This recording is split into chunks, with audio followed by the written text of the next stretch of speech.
Ya, silakan rekan-rekan. Yang pertama, sebelum ditanya kami menyampaikan bahwa diagendakan hari Senin tanggal 15 Desember 2025 sekira pukul 10.00 akan dilaksanakan gelar perkara khusus atas permintaan tersangka Roy Suryo dan kawan-kawan. Jadi hari Senin akan dilaksanakan gelar khusus, akan dihadiri pihak internal maupun eksternal. Sebagai contoh dari Itwasum, dari Propam, Divkum, dan eksternal ada Kompolnas, Ombudsman, ini akan kita hadiri. Ya mungkin rekan-rekan ada. Urusan yang sebetulnya menurut saya urusan ringan. Menurut Bapak masih yakin dengan pernyataan Bapak sebelumnya ada agenda besar dan ada orang besar di balik kasus ijazah? Saya pastikan, ya. Bapak sudah tahu. Gimana? Kira-kira siapa di balik? Ya, saya kira gampang ditebak. Tapi tidak perlu saya sampaikan. Dan Bapak tadi mengatakan bahwa lebih baik ini dibawa sampai ke ranah hukum. Ya, untuk pembelajaran kita semuanya, bahwa jangan sampai gampang menuduh orang, jangan sampai gampang menghina orang, menfitnah orang, mencemarkan nama baik seseorang. Kalau ada pertanyaan ini akan ke ranah hukum saja, Bapak membawa ini ranah hukum saja, atau ada kemungkinan mediasi? Saya kira untuk pembelajaran kita memang lebih baik dilakukan di penegakan hukum, diputuskan di pengadilan akan lebih baik. Untuk pembelajaran kita semuanya. Dan Bapak juga pernah berjanji kalau sampai ke pengadilan, ijazahnya Bapak akan tunjukkan di sana, di pengadilan. Ya, itu forum yang paling baik untuk menunjukkan ijazah asli saya. Dari SD, SMP, SMA, universitas semuanya kan saya bawa. Untuk pembelajaran hukum, memang apa yang Bapak khawatirkan kalau ijazah ini, kasus ijazah ini terus bergulir di luar soal tudingan ijazah palsu? Ya, kan bisa terjadi tidak hanya kepada saya, bisa ke yang lain, bisa ke menteri, bisa ke presiden yang lain, bisa ke gubernur, bupati, wali kota, semuanya dengan tuduhan asal-asalan.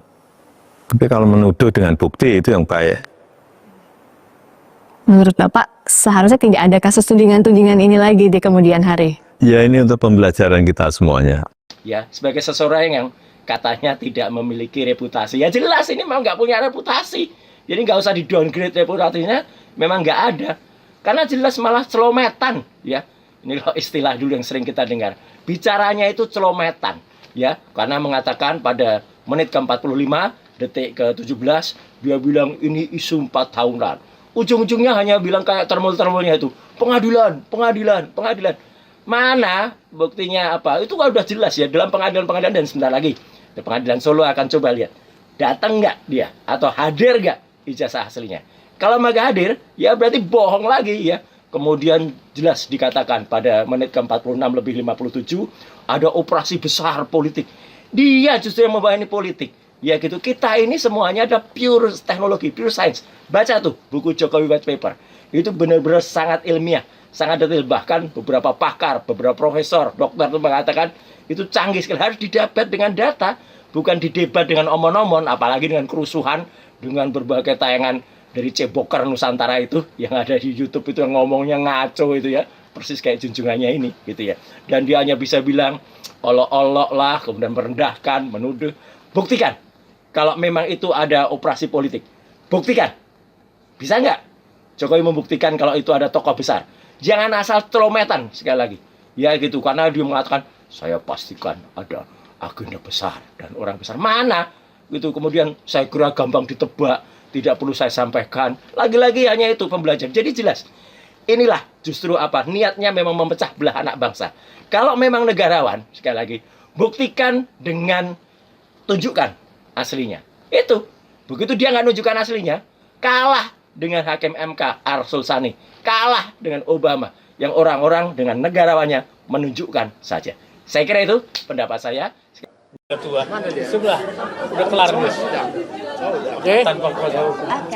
Ya, jadi ini summary ya. Kita sama-sama sudah mendengarkan tadi. Yang paling penting adalah sidang saat ini, sidang adjudikasi ini melanjutkan dari sidang mediasi seminggu hari Selasa Rabu kemarin. Dan yang paling penting majelis komisioner menegaskan bahwa sebenarnya dokumen-dokumen yang kita minta tadi ditegaskan di awal sidang bahwa semuanya terbuka. Terbuka, tetapi kemudian kan kalau KPU itu tidak memberikan beberapa dokumen itu harus melakukan uji konsekuensi, ya kan? Jadi untuk sejumlah pengecualian tersebut dan ada poin penting tadi majelis komisioner juga mengingatkan. Karena pihak KPU selalu menegaskan prinsip kehati-hatian, ternyata prinsip itu tidak diatur di Undang-Undang KIP. Yang diatur adalah prinsip ketelitian, kan beda itu. Hati-hati untuk melindungi orang, tapi tidak teliti dalam melindungi itu. Tafsirnya kan bisa gitu. Jadi beberapa ketidaktelitian itu misalnya yang ditanyakan oleh majelis komisioner. Kenapa tanda tangan yang masih menjadi sengketa adalah kenapa tanda tangan rektor dan dekan, nomor induk mahasiswa, tanggal lahir Jokowi di ijazah ditutup. Nah itu tetap kita paksa minta karena itu adalah salah satu otentifikasi pembuktian bahwa salinan ijazah itu asli. Kemudian juga menyangkut berkas pendaftaran salinan ijazah terakhir, informasi lembaga yang melakukan legalisasi, apakah itu UGM atau jangan-jangan capnya itu bisa siapa saja di pasar pramuka atau. Kemudian yang paling penting juga perdebatan soal verifikasi faktual atau verifikasi administratif. Nah, artinya nanti Mbak Leoni akan menjelaskan bahwa untuk lembaga sekelas KPU yang memiliki budget puluhan triliun, 1 triliun. Kenapa sih tidak ada verifikasi faktual hanya untuk memastikan bahwa calon presiden, calon wali kota, calon gubernur itu perlu diteliti dengan benar gitu. Jangan karena aspek kehati-hatian tidak teliti. Sementara untuk menyewa private jet bisa dilakukan KPU, tapi tidak mau melakukan verifikasi faktual. Nah itu catatan kami yang perlu ditekankan ya. Kemudian kita waktu itu ada ditawarkan oleh KPU waktu sedang mediasi bahwa KPU bersedia memperlihatkan kepada kami pemohon. Tetapi kami tolak karena itu bukan urusan, ini bukan soal kami dengan KPU atau dengan Jokowi, ini persoalan publik. Kalau dokumen itu terbuka, ya jangan hanya diperlihatkan ke kami, tapi ditunjukkan secara terbuka ke publik. Nah, kemudian ada sedikit perdebatan soal tafsir pasal 17 dan pasal 18 KIP yang menyangkut hal-hal yang dokumen-dokumen yang dikecualikan. Nah, nanti bisa dijelaskan oleh Bang Petrus. Saya kira dari saya pengantar itu saja. Monggo Mbak Leoni. Tambahkan. Terima kasih. Memang kami untuk KPU ini sangat menekankan permohonan informasi untuk 2 hal. Yang pertama adalah SOP dan yang paling fatal sepertinya adalah SOP verifikasi. Karena yang ini menyangkut verifikasi ijazah dari calon pejabat publik yang levelnya nggak kaleng-kaleng. Tapi kok KPU memperlakukannya seperti suatu aturan simulasi permain apa tuh? Simulasi yang apa ya? Pokoknya seperti apa ya? Seperti permainan aja. Jadi terlalu turun gitu loh. Sembrono. Bagaimana bisa menghasilkan pejabat yang berkualitas dengan biaya 71T, akhirnya kok dapat abal-abal tuh terlalu apa ya? Terlalu bikin hancur negara ini, sementara untuk itu sedot dana begitu besar, KPU-nya foya-foya, apa nanti Apa nggak usah kita bubarkan aja KPU kalau begitu. Takutnya Kalau pejabat pelongo-pelongo ya. iya, kalau nggak bisa mempertahankan tujuan dari tercapainya adalah pemimpin yang berkualitas, tidak hanya untuk pilkada, pilpres, tetapi juga anggota legislatif. Dan itu semoga penghindaran dari KPU menyerahkan SOP untuk verifikasi itu bukan sekedar menghindar, tapi adalah nanti akan ada pertanggungjawabannya. Begitu ya Pak ya? Ya, terima kasih. Saya tambahin sebentar soal penegasan dari majelis tadi. Yang pertama, yang dikecualikan dalam ijazah itu adalah hanya tanggal lahir, ya, tanggal lahir. Yang lain itu tanda tangan rektor dan dekan harus terbuka, ya, itu yang pertama.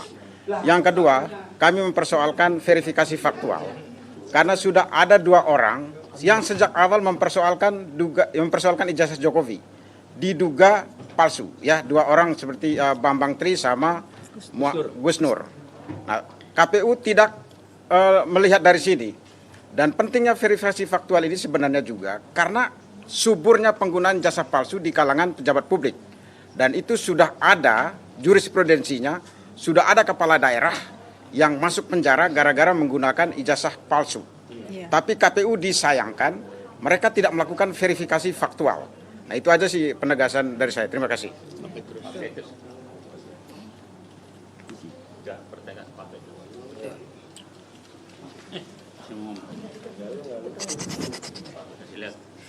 Jadi persidangan tadi mengungkap beberapa fakta baru. Pertama, badan-badan publik ketika melayani permohonan dari masyarakat terkait informasi mengenai ijazah Jokowi, mereka langsung menolak dan menyatakan keberatan untuk memberikan itu dengan alasan sebagai informasi yang dikecualikan. Tetapi penetapan bahwa informasi yang dikecualikan itu tidak didahului dengan uji konsekuensi. Padahal menurut ketentuan peraturan perundang-undangan yang tadi juga sudah ditegaskan oleh majelis, bahwa uji konsekuensi itu ada 3 tahap. Ya. Tahap awal sebelum masyarakat meminta, tahap kedua pada saat masyarakat meminta, tahap ketiga pada saat persidangan kalau misalnya terjadi sengketa. Nah, KPU menyatakan bahwa mereka baru melakukan uji konsekuensi pada November 2025. Sementara para pemohon meminta informasi itu dari September. Artinya penolakan oleh KPU RI, KPU DKI, KPU Surakarta itu kesewenang-wenangan karena tidak didahului dengan uji konsekuensi. Yang kedua, yang tidak jelas sampai hari ini, sifat tertutup KPU untuk menutup-nutupi segala hal terkait ijazah Jokowi, ini untuk kepentingan siapa? Padahal undang-undang menyatakan bahwa yang dikecualikan itu harus dengan pertimbangan bahwa melindungi kepentingan umum yang lebih besar. Faktanya masyarakat sekarang ini, masyarakat dunia mau mengetahui ijazah Jokowi ini sah atau tidak, asli atau palsu. Tetapi KPU lebih memilih sikap untuk menutup-nutupi demi kepentingan pribadi Jokowi. Ini yang terjadi perbedaan kepentingan antara yang dimohon oleh pemohon mewakili masyarakat yang punya keingintahuan yang sangat besar, sementara dari posisi badan-badan publik ini semata-mata melindungi kepentingan pribadi Jokowi. Kemudian juga yang tidak dijelaskan, yang namanya dokumen para calon, entah itu presiden, wakil presiden, dan lain-lain, masuk ke KPU itu barang ini terbuka. Semua tangan sudah menjamah, semua mata sudah bisa melihat, mulai dari disuruh pegawainya fotokopi, KPU juga memperbanyak, partai politik juga memperbanyak. Lalu sifat rahasianya di mana? Di KPU ada tim lagi yang mengecek satu persatu. Kapan letak dokumen ini sebagai informasi yang dikecualikan? Dan pernyataan informasi yang dikecualikan itu tanpa didahului dengan uji konsekuensi, sehingga disimpulkan di sini bahwa sampai saat ini terjadi kesewenang-wenangan oleh KPU, dan itulah menyuburkan banyak pejabat publik menggunakan ijazah palsu. Dan sebuah survei pada tahun 2006, 60% pejabat publik menggunakan ijazah palsu. Dan ini menjadi tugas KPU untuk memperbaiki sistem ini. Tugas KIP. Kita semua wartawan, para pemohon, Komisi Informasi Publik punya tugas bersama untuk memperbaiki sistem pemilu ke depan supaya jangan muncul calon presiden atau presiden terpilih yang disebut-sebut ijazahnya palsu. Sementara biayanya triliunan. Itu saja. Prinsip kehati-hatian Ya. Terkait tadi pertanyaan majelis ya, kenapa saya sendiri? Jadi strategi saya adalah karena ini sidang non adjudikasi, maka saya pikir saya harus fokus ke penelitiannya. Jadi begitu bukan berarti saya tidak punya kuasa hukum atau teman yang mendampingi saya, menasihati saya di luar persidangan. Jadi tetap teman-teman seperti Pak Gofur nanti bisa ya mewakili saya untuk memberikan keterangan-keterangan di luar persidangan seperti itu. Silakan Bang. Jadi terima kasih teman-teman media. Yang pasti hari ini adalah Pak Bonatua ingin fokus kepada pokok permohonan, yaitu mendapatkan ijazah yang terlegalisir tanpa ditutupi satupun informasi. Karena ini sengketa informasi publik, maka dokumen tersebut diharapkan oleh Pak Bonatua dapat memperkaya basis penelitian beliau, sehingga hasil penelitian itu bisa terverifikasi, bisa dipertanggungjawabkan secara akademik dan secara ilmiah dengan basis data yang tidak diragukan. Tadi memang majelis hakim sempat nanya kepada Pak Bonatua, kenapa nggak ngambil aja data-data yang tersebar luas di media sosial? Jawaban Pak Bonatua adalah secara metodologi ilmiah tentu data-data itu tidak bisa dipertanggungjawabkan, karena basis penelitian ilmiah itu adalah pada basis data yang tentu bisa terverifikasi dan bisa dipastikan keabsahannya. Jadi ini bukan tentang kita sedang mempersoalkan ijazah Pak Jokowi asli atau palsu, bukan itu ranahnya. Ya, itu di ranah hukum lain yang sekarang kita hormati sedang berjalan gitu. Tetapi di sengketa informasi publik ini ranahnya adalah Pak Bonatua ingin memastikan bahwa ijazah Pak Joko Widodo berdasarkan Undang-Undang Nomor 14 Tahun 2008 tidak termasuk informasi publik yang ditutup-tutupi, tidak termasuk informasi publik yang dikecualikan gitu. Sehingga dengan demikian Pak Bonatua mengharapkan bahwa melalui sidang Komisi Informasi Pusat inilah semua kebutuhan Pak Bonatua bisa difasilitasi oleh Komisi Informasi, sehingga kemudian hasil penelitian itu ketika dipublikasikan kepada masyarakat internasional yang memang adalah tujuan dari Pak Bonatua membuat paper ini atau hasil penelitian ilmiah ini, itu kemudian tidak menimbulkan perdebatan, tidak kemudian mendapatkan nilai yang jelek gitu. Tapi ketika itu bisa didapatkan dokumen aslinya, maka itunya nilainya akan sangat sempurna. Seperti itu Pak Bonatua ya. Hal yang kedua terkait dengan kuasa dari Pak Bonatua. Ya, tadi Pak Bonatua telah mencabut semua kuasanya gitu ya. Tetapi sebagai seorang sahabat, sebagai seorang teman, kami tetap membersamai Pak Bonatua dalam rangka sama-sama kita berjuang ya Pak Bonatua ya. Kita dipertemukan ini pada visi yang sama kok.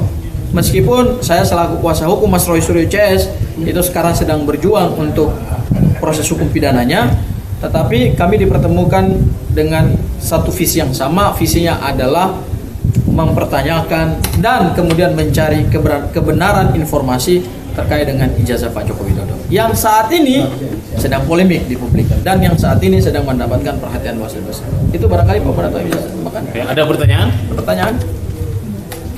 Kan teman-teman ini udah cukup sih sebenarnya tadi. Iya, tadi kebetulan memang di sana tadi udah doorstop juga sebentar. Iya benar. Jadi udah cukup. Tapi mungkin ada yang terkait yang tadi kenapa begitu singkat tes uji hakim diperlihatkan uji konsekuensinya.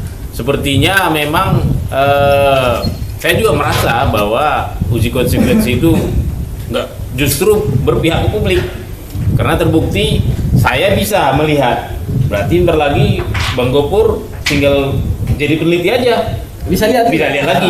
Nah nanti teman-teman media juga jadi peneliti aja, nggak apa-apa, saya nanti ajarin jadi peneliti bagaimana begitu, supaya hanya melihat betapa misterinya ijazah ini. Kan sebenarnya nggak boleh begitu ya. Seharusnya kita seperti tiru wakil presiden kita Muhammad Hatta, Ijazahnya di Erasmus University. Erasmus. Iya. Bukan hanya orang Indonesia bisa melihat, Seluruh dunia. seluruh dunia. Jadi kalau nggak perlu dia ngaku sebagai peneliti baru bisa melihat. Jadi gini, ijazah itu kalau kita mendasarkan pada undang-undang perlindungan data pribadi. Di undang-undang perlindungan data pribadi itu kan ada dua informasi yang berkaitan dengan data pribadi seseorang. Ada data yang sifatnya umum dan ada data yang sifatnya khusus. Kalau data yang sifatnya umum itu seperti nama, tempat tanggal lahir, ya, kemudian jenis kelamin, kewarganegaraan, itu sifatnya umum. Tapi kalau yang sifatnya khusus itu seperti data biometrik, data kesehatan, data transaksi keuangan, kemudian juga data yang berkaitan dengan putusan pengadilan, ya, perkara pidana, dan data berkaitan dengan hal-hal yang lebih sifatnya pribadi tidak boleh diketahui oleh publik. Nah, dalam konteks sengketa ijazah Pak Joko Widodo ini kan datanya adalah data pribadi umum, bukan data pribadi khusus, ya kan? Nama semua orang udah tahu, tempat tanggal lahir. Begitu kita buka di Wikipedia kelihatan kok siapa Pak Joko Widodo, bahkan keluarganya juga ketahuan semua kok. Kemudian nomor seri ijazah, saya kira nomor seri ijazah itu kan bukan sesuatu yang penting untuk dilindungi gitu. Kemudian tanda tangan dekan, tanda tangan rektor itu kan sifatnya juga publik gitu ya. Karena tanda tangan itu kan juga dipakai untuk menandatangani ijazah-ijazah yang lain. Bukan hanya Pak Joko Widodo yang ditandatangani oleh rektor dan dekan. Nah, dalam melakukan uji konsekuensi Pak Bonatua, sebetulnya ada satu prinsip yang kemudian menjadi pertanyaan kita terkait dengan public emergency. Public emergency itu artinya adalah suatu keadaan darurat yang bisa dihadapi publik atau suatu keadaan bahaya yang bisa dihadapi publik atau bisa terjadi di publik ketika data itu dibuka gitu. Nah, saya nggak melihat ada satu public emergency dalam data-data pribadi Pak Joko Widodo yang bersifat umum. Dan perlu digarisbawahi lagi, kalau ijazah ini hanya milik Pak Bonatua, buat apa kita pertanyakan? Ya. Kalau ijazah itu milik saya, Abdul Ghafur Sangaji, ya ngapain dipertanyakan? Kalau ijazah itu milik Bu Lisa, ngapain dipertanyakan? Tapi ijazah ini sangat krusial dan sangat fundamental karena pernah digunakan untuk mendapatkan 3 jabatan publik di Republik ini. Wali kota 2 periode, Gubernur DKI 1 periode, dan Presiden jabatan tertinggi di Republik Indonesia 2 periode. Maka wajar publik kemudian mempertanyakan itu. Maka itulah yang kemudian menggelitik Pak Bonatua untuk melakukan penelitian. Tadi ada pertanyaan bagus tuh, saya amati juga dari majelis hakim, majelis komisioner. Kenapa ijazah Pak Jokowi yang Pak Bonatua ingin teliti? Lah memang karena menarik. Karena dia pejabat publik yang tertinggi di Republik ini. Kalau pejabat-pejabat lain, katakanlah seperti anggota DPR, mungkin juga itu akan mempengaruhi ketertarikan para peneliti internasional juga gitu. Loh, kok Pak Bonatua meneliti misalnya ijazah anggota DPR namanya A, B, C, D, kok nggak dikenal dunia internasional gitu. Tapi karena ini ijazahnya Pak Joko Widodo, seorang presiden yang dikenal luas oleh seluruh dunia internasional, ya kan, sering menghadiri G20, menghadiri sidang PBB, melakukan kontrak kerjasama dengan dunia internasional, ya, kemudian melakukan courtesy call dengan sesama pejabat negara, itu yang kemudian menarik untuk diteliti, ya. Jadi pemilihan topik Pak Bonatua secara metodologi ilmiah dan pemilihan tema, saya kira ini sangat sesuai dengan kebutuhan dunia internasional. Jadi mumpung ada di sini tenaga ahli keterbukaan informasi publik, saya ingin klarifikasi nih Pak. Ya. Ramai di media serangan-serangan karena salah persepsi yang mengatakan saya kalah terhadap Andri, ya kan? Jadi sebenarnya sekali kan saya mau jelaskan dulu bahwa memang tidak banyak orang tahu tentang KIP ini. Tidak banyak juga orang tahu tentang sidang sengketa informasi. Tidak tahu juga orang apa sih yang dituntut sehingga majelis komisioner menyatakan ditolak. Dari sini saya ambil ilustrasi sederhana saja ya, bahwa kita yang berhak secara undang-undang dasar 45 untuk memperoleh informasi. Nah, informasi yang dikuasai oleh publik kita bisa mintakan menurut undang-undang keterbukaan informasi publik. Nah, ketika badan publik tidak memberi dengan alasan, katakanlah dalam hal ini Andri alasannya adalah tidak dikuasai. Padahal saya tahu menurut undang-undang kearsipan seharusnya menguasai, maka saya tidak puas. Saya menuduh Andri berbohong. Akhirnya saya lari menempuh jalur undang-undang keterbukaan informasi publik, dan di sini di sidang adalah bahwa komisioner memastikan bahwa Andri tidak bohong. ternyata melalui serangkaian persidangan ada 5 kali. Benar, Andri tidak bohong. Kenapa? Dipanggil juga KPU. Ternyata juga dapat fakta. Andri tidak bohong, kenapa? KPU juga bilang memang belum kami kasih barangnya. Nah, akibatnya itu adalah Majelis Komisioner menolak permohonan saya. Jadi yang ditolak itu adalah permohonan saya karena apa? Karena memang nggak bisa dipenuhi, barangnya nggak ada di Andri. Nah, ini akan berbeda dengan di KPU karena barangnya ada. Nah, gimana kira-kira apa pendapat Pak Julianto selaku mantan ketua komisioner? Baiklah, kalau dalam pendapat publik yang menyatakan bahwa Pak Bonatua Silalahi ini kalah dalam persidangan melawan Andri, sebetulnya dalam sidang Komisi Informasi, persidangan sengketa informasi, tidak bicara soal kalah dan menang, tetapi lebih bicara soal bagaimana informasi publik tersebut bisa diakses atau tidak bisa diakses, gitu. Nah, pada persoalan dengan Andri, memang informasi publik itu tidak bisa diakses oleh Pak Bonatua Silalahi karena bahwa Andri tidak menguasai informasi yang dimintakan. Dan ini sebetulnya kelalaian Andri. Maka saya bilang waktu jadi ahli sini ini kan kelalaian. Andri lalai karena sebagai badan publik dan dia memahami bahwa informasi publik yang berkaitan dengan sosok Joko Widodo, baik ketika pencalonan gubernur, ketika pencalonan presiden, itu pasti mempunyai nilai guna sejarah. Andri harusnya proaktif dengan pemahaman bahwa segala dokumen-dokumen pencalonan ketika menjadi calon gubernur maupun calon presiden mempunyai nilai guna sejarah, maka Andri harusnya proaktif untuk membuat daftar pencarian arsipnya, memasukkan itu sebagai daftar pencarian arsip dan kemudian melakukan akuisisi. Nah, bicara dalam undang-undang kearsipan itu sudah jelas Andri melaksanakan akuisisi. Jadi melaksanakan itu kan kata kerja aktif, bukan diberi. Nah, disinilah Andri melakukan kelalaian itu. Persoalannya kelalaian Andri adalah tidak mempunyai dampak pidana. Tidak ada pidananya di situ. Dan tidak ada dampak perdatanya. Dan tidak ada tuntutan ganti rugi. Ya, itu persoalannya. Tetapi KPU sebagai lembaga pencipta arsip malah bisa berpotensi untuk terkena. Sebagai pencipta arsip, dia harus menyerahkan setelah proses itu 5 tahun untuk diserahkan kepada Andri sebagai arsip statis yang dipermanenkan karena mempunyai nilai guna sejarah bla bla bla. Itu tentunya Pak Gofur Sangajin yang paling paham lah soal pemidanaan seperti itu. Itu. Nah, sehingga pendapat publik menyatakan Pak Bonatua Silalahi kalah dalam persidangan itu bukan pendapat yang benar.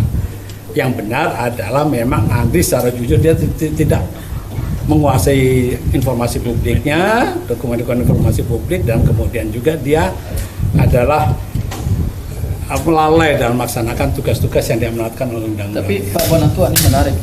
Saya kira ini perlu diekspos kepada publik ya. Ini sekaligus juga forumnya Pak Bonatua ini juga forum edukasi kepada masyarakat. Ya. Jadi kenapa Pak Bonatua kemudian quote and quote menggugat Andri kepada Komisi Informasi Publik? Karena kata kuncinya kita ingin menjadikan ijazah Pak Joko Widodo sebagai bagian dari nilai guna sejarah. Jadi putusan KIP yang sebelumnya itu, kenapa kemudian harapan Pak Bonatua tidak bisa tercapai? Karena memang dokumen itu belum dikuasai oleh Andri. Jadi di sini saya terima kasih banget ini ahli loh Pak. Ini ahli keterbukaan informasi publik. Ada 2 kata kunci tadi. Pertama, Andri dilibatkan karena ini bagian daripada nilai guna sejarah. Saya pinjam istilahnya Pak. Iya. Keren. Sama yang kedua adalah dalam sengketa informasi publik bukan soal menang dan kalah seperti yang di-framing oleh media atau yang di-framing oleh teman-teman pendukung Pak Joko Widodo. Ini bukan soal menang kalah. Banyak mendadak Ya. ahli dadakan. Banyak ahli. Ini ahli yang benar-benar luar biasa nih ilmunya nih. Thank